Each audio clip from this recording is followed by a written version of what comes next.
And I want to say this. This is not about Natasha. This is about all of us. It's about what they're about opening. We have children who get violated and abused by adult men. And when you rebuke them, you scare them and they're never ever able to recover from it.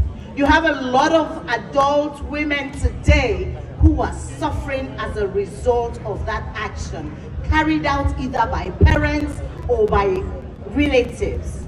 Today we have that pain coming from the Nigerian Senate, where everyone dares to talk down on one woman and say she is lying.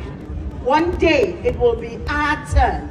We will tell the truth and people will look at us in the eye and say we lie. If you know that that will hurt you, I need you to lend a voice and say you cannot intimidate Natasha. And to Natasha I say, have a beautiful 6 months of holiday and come blazing fire and ready to work for Nigerian women.